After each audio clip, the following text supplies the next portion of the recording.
বাবা আজ তোমাকে দেখা করতে বলেছে। বাবা? ওরে বাবা! আহ, ভয় পাচ্ছ কেন? তোমার জন্য যে চাকরির কথাটা বলেছিলে সেটা আমি বাবাকে বলেছি। চাকরি পাওয়ার মতো দুটো যোগ্যতাই তোমার আছে আকাশ। এক, তুমি ট্যালেন্টেড ছেলে, ভালো রেজাল্ট করেছো। দুই, আমার একমাত্র মেয়ে তিথি তোমাকে পছন্দ করে।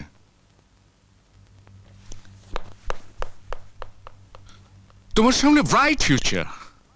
এডুকেশন কমপ্লিট না করে চাকরির পেছনে ছুটছো কেন? একটা চাকরি আমার ভীষণ প্রয়োজন।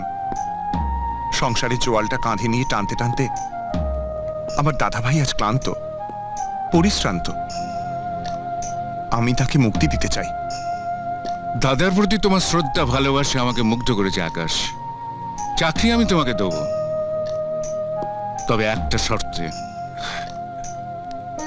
এত বছরের ক্লান্তিময় জীবন থেকে দাদাভাইকে একটু স্বস্তি দিতে যে কোনো শর্ত মানতে আমি রাজি।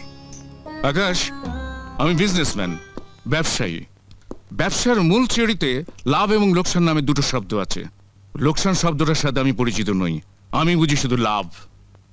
আমার এখানে চাকরিতে জয়েন করার পর কিছুদিন কাজ করে তুমি যদি বিদেশে চলে যাও, আমি সেটাকে লস, লোকসান বলে ধরে নেব। তাই আমার দরকার সিকিউরিটি। আর সেই সিকিউরিটি হলো চাকরিতে জয়েন করার আগে আমার মেয়েকে তোমার বিয়ে করতে হবে। বাবা, ব্যবসার ভালোবাসা কিন্তু এক জিনিস নয়। ভালোবাসা জানে দিতে আর ব্যবসা জানে নিতে। তুমি ব্যবসা করতে করতে এত নিচে নেমে গেছো। ব্যবসায়ীরা কখনো স্বার্থের বাইরে কোনো কাজ করে না মা, আমিও করব না। আকাশ তোমার সাথে ব্যবসা করতে আসেনি, এসেছে ওর যোগ্যতার বিনিময়ে একটা চাকরি নিতে। ওর চাকরির বিনিময়ে কিছু দিতে নয়। কিছু নিতে হলে কিছু দিতে হয়। আমি লেনদেনে বিশ্বাসী, আর লেনদেনের আর এক নাম বিনিময়। বাবা, হ্যাঁ, আকাশ চাকরির বিনিময়ে চায় তার দাদার সুখ, আমি ওর দাদার সুখের বিনিময়ে চাই আমার মেয়ের মুখের হাসি। বাবা, আকাশের ঘরে বিবাহযোগ্য বোন আছে, ওকে বিয়ে না দিয়ে আকাশ বিয়ে করলে নানা রকম প্রশ্ন উঠতে পারে, সামাজিক সমস্যা দেখা দিতে পারে। সমস্যা যেখানে আছে সমাধানও সেখানে আছে। ওর বোনের বিয়ে না হওয়া পর্যন্ত লোক জানাজানি, লৌকিকতা, অনুষ্ঠান এসব বাদ দিলেই হয়। কোর্ট বা ম্যারেজ রেজিস্ট্রি অফিস তো খোলাই আছে। বাবা, তুমি আকাশের দুর্বলতার সুযোগ নিয়ে শুধু নিজেকেই ছোট করছো না, তুমি আমাকেও ছোট করছো। আকাশ, আকাশ, আকাশ, তুমি এখান থেকে চলে যাও। আকাশ, তোমার যা যোগ্যতা আছে তুমি অনেক ভালো ভালো চাকরি পাবে। আকাশ, সামান্য সামান্য একটা চাকরির জন্য তুমি এত বড় অপমান সহ্য করে দাঁড়িয়ে থেকো না। আকাশ, চুপ করে দাঁড়িয়ে থেকে আমি তোমাকে অপমান করেছি, অপমান করেছি আমার ভালোবাসাকে। একজন ব্যবসায়ীকে আমি বোঝাতে পারিনি তারই পাল্লায় ভালোবাসা অর্জন করা যায় না। একজন হৃদয়হীনকে বোঝাতে পারিনি হৃদয় দিয়েই হৃদয়কে বুঝতে হয়। চলো তিথি, এক্ষুনি বালিগঞ্জ ম্যারেজ রেজিস্ট্রি অফিসে গিয়ে তোমাকে বিয়ে করে তোমার বাবাকে বুঝিয়ে দেব আমার ভালোবাসার গভীরতা কতটুকু। চলো না, চলো তিথি। না না, কি বলছেন? আকাশ বিয়ে করছে? বিশ্বাস না হয় বালিগঞ্জ ম্যারেজ রেজিস্ট্রি অফিসে গিয়ে নিজের চোখে দেখে আসুন। বিয়ে হবে অথচ গার্জিয়ানরা জানতে পারবে না, তাই কখনো হয়? আকাশ, দাদা ভাই, বৌদিমণি। এই চুরি করে যখন ধরা পড়েছিস তখন বউ নিয়ে রাস্তায় দাঁড়িয়ে না থেকে চল ঘরে চল। না মানে তা বেশ তো, যেতে না চাস তোর দাদা ভাইয়ের সঙ্গে এখানে থাক, আমি ঘরের লক্ষ্মী নিয়ে ঘরে ফিরে যাই। চল এসো। আকাশ, বৌদিমণি, আমি তোমার সঙ্গে যাব।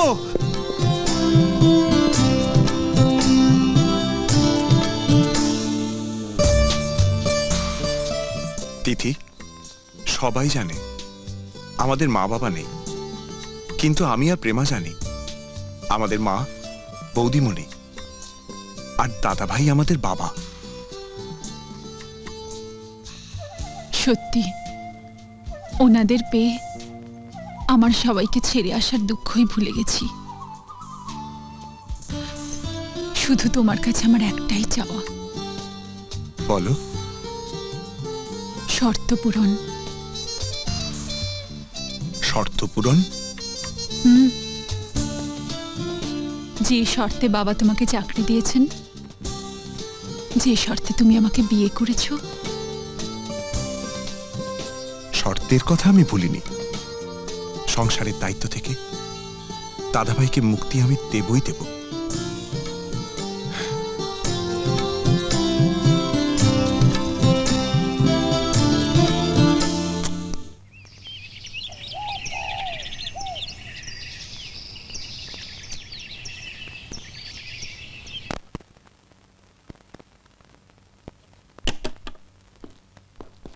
কি রে, সাদা কাগজ? তুমি লিখলেই আর সাদা থাকবে না। কি লিখবো? রেজিগনেশন লেটার, চাকরি হতে অব্যাহতি নেবার আবেদনপত্র। সে কি রে? হ্যাঁ, তুমি আজই চাকরি ছেড়ে দিয়ে আসবে। পাগল, এ হয় না। কেন হয় না? এতদিন তুমি তোমার কর্তব্য করেছো, এবার ছোটদাকে একটু কর্তব্য পালনের সুযোগ দাও। হ্যাঁ, আপনি সারা জীবন অনেক কষ্ট করেছেন, এখন থেকে সংসারের দায়িত্বটা আপনার ছোট ভাইকেই পালন করতে দিন। আরে না বৌমা, ও ছেলে মানুষ, এত বড় সংসার চালাবে কি করে? আরে সে ভাবনা আমাকে ভাবতে দাও। হ্যাঁ, আরে তুমিও চুপ করে আছো, ওদের বুঝিয়ে বলো।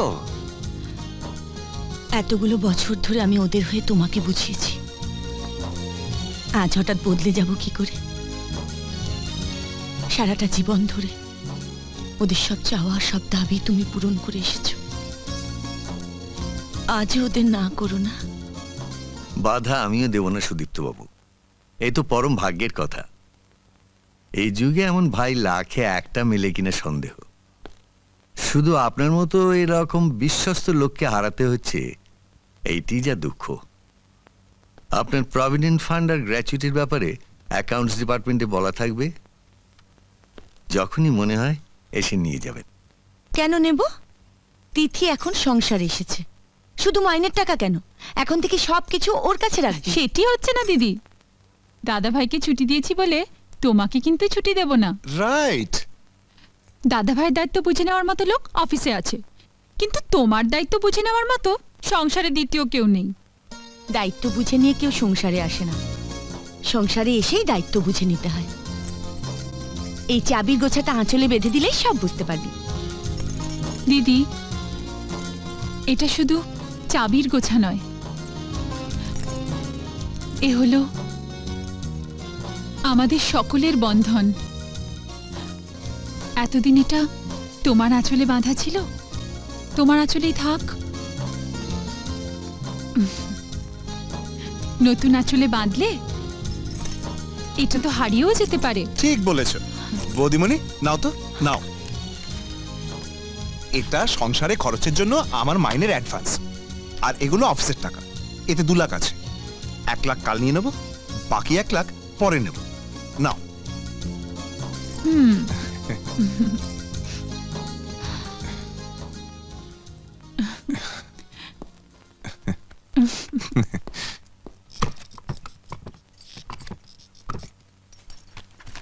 গীতে, গীতে, কই গো, কোথায় গেলে? এই তো। উফ, এমন ভাবে চিৎকার করছো মনে হচ্ছে বাড়িতে ডাকাত পড়েছে। ডাকাত পড়েনি, সন্ধ্যাবেলা পড়বে। মানে? প্রেমাকে দেখতে আসছে। পছন্দ হলেই আমার বুক থেকে কেড়ে নিয়ে যাবে। প্রেমাকে যারা নিয়ে যাবে তাদের আমি ডাকাত বলবো না। তুমি এদিকে সব রেডি করো, আমি আসছি। ও হ্যাঁ, প্রেমা কোথায়? কলেজে, এক্ষুনি এসে পড়বে।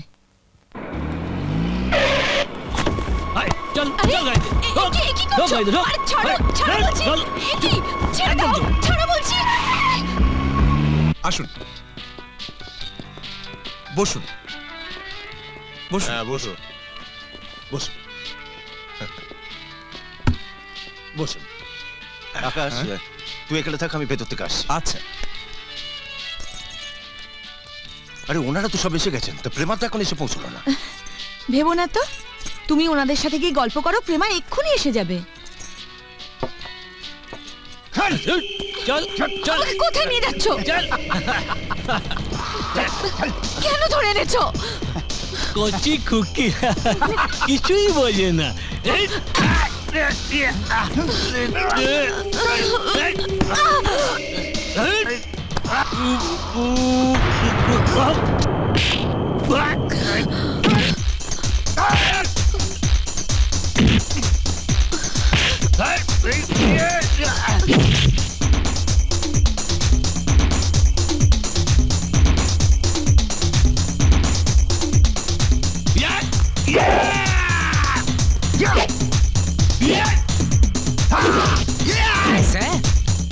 মিউজিক ছাড়া বা ফাইট জমে না।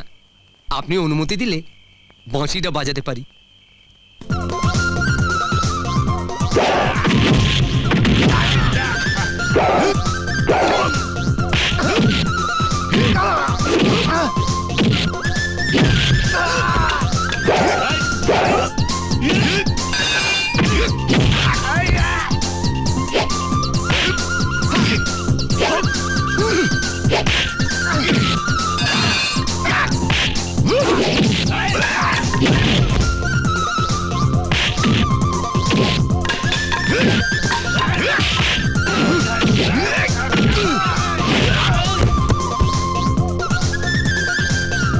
আমার নাম দেব মুখার্জি, আপনার? আমি প্রেমা, প্রেমা ব্যানার্জি। কোথায় থাকেন? মানিকতলা, ও, মেইন রোড। আমি থাকি সল্ট লেকে। তা এখানে এলেন কি করে? কলেজ থেকে বাড়ি ফিরছিলাম, ওরা আমাকে রাস্তা থেকে তুলে এনেছে। না, এই হারামজাদাদের জ্বালায় দেখছি মেয়েরা ঠিক মতো পড়াশোনাও করতে পারবে না।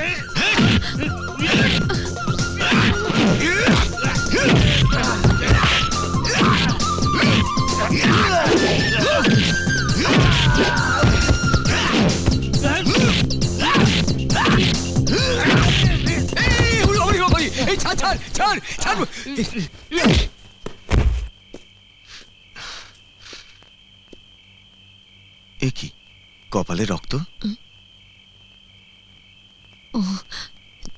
জোরে ধাক্কা মেরেছিল, গাছে লেগে কেটে গেছে। দেখি।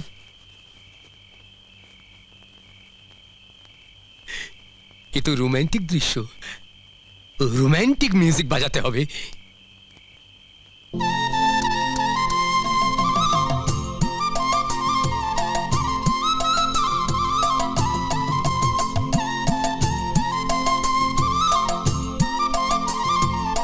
কৃষ্ণ। ইয়েস কৃষ্ণ, এই বিয়ে স্যার। আমার private secretary Krishna, Krishna Kumar Majumdar. We বাবা। এই সব কটাকে ধরে থানায় দিয়ে এসো। স্যার, যে ধুলাই দিয়েছেন তারপর কি আর থানায় পাঠাবার দরকার আছে? বরং আপনার কোটটা খুলে দিন, ওটা ধুলাই করতে পাঠাই।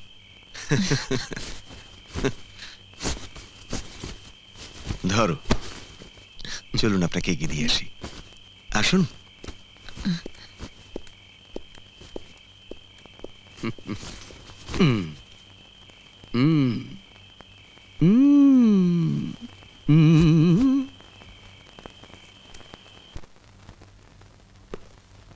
রাত অনেক হলো, এবার চলি।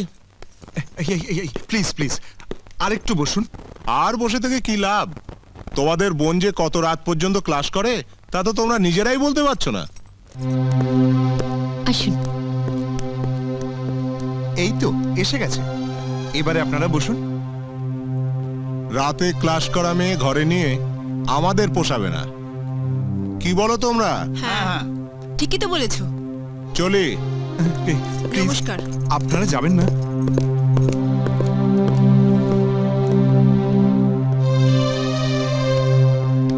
দাদা ভাই, উনি ওকে, সেটা আমার বুঝতে কোনো অসুবিধা হয়নি।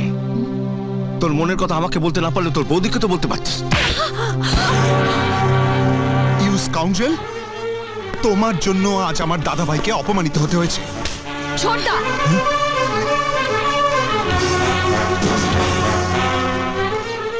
তুই যদি ওনাকে অপমান করিস তাহলে আমিও তোকে অপমান করব। দাদা ভাই থাকতে তুই শাসন করার কে?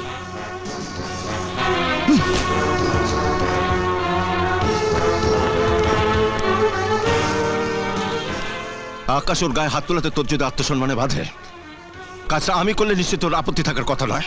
দাদা ভাই,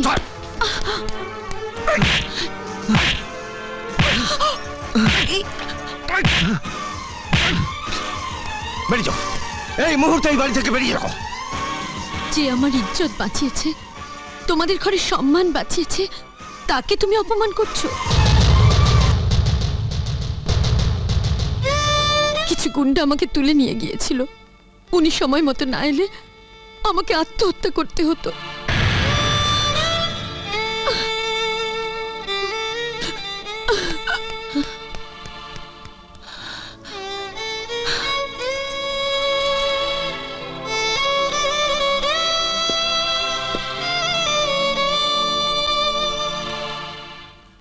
এত বড় অন্যায় করলাম, প্রতিবাদ করলে না?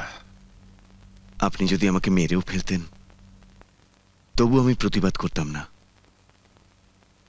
প্রতিবাদ নাই বা করলে ক্ষমা করে দাও ভাই। ছি ছি, এ কি করছেন? এ সেই হাত, যে হাত একটি অসহায় ছেলের পরীক্ষার ফিস দিয়ে স্কুলের বন্ধ হয়ে যাওয়া দরজাটা খুলে দিয়েছিল। সেই অসহায় ছেলেটি আজ আপনার সামনে দাঁড়িয়ে।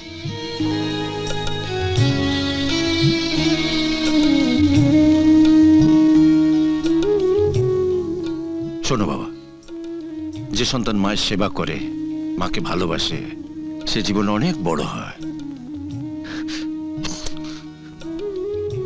এই সেই হাত, যে হাত 20টি বছর আগে স্কুলের অফিস করে দাঁড়িয়ে থাকা ছোট্ট একটি ছেলের মাথা স্পর্শ করে বলেছিল, যে সন্তান তার মায়ের সেবা করে, ভালোবাসে, সেই সন্তান জীবনে অনেক বড় হয়। সেদিনে সেই ছোট্ট ছেলেটি আজ আপনার সামনে দাঁড়িয়ে। আশীর্বাদ করে প্রতিষ্ঠিত হও, মানুষ হও। এই সেই হাত, যে হাতে আশীর্বাদ করলে যে কেউ প্রতিষ্ঠিত হতে পারে, মানুষ হতে পারে।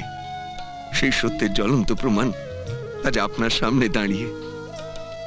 যদি পারেন ওই হাত দুটো দিয়ে আমাকে বুকের মাঝে জড়িয়ে নিন, তাহলে এই সংসারের সবার মতো আপনার বুকে আশ্রয় নিয়ে জীবনের পূর্ণতা খুঁজে পেতাম।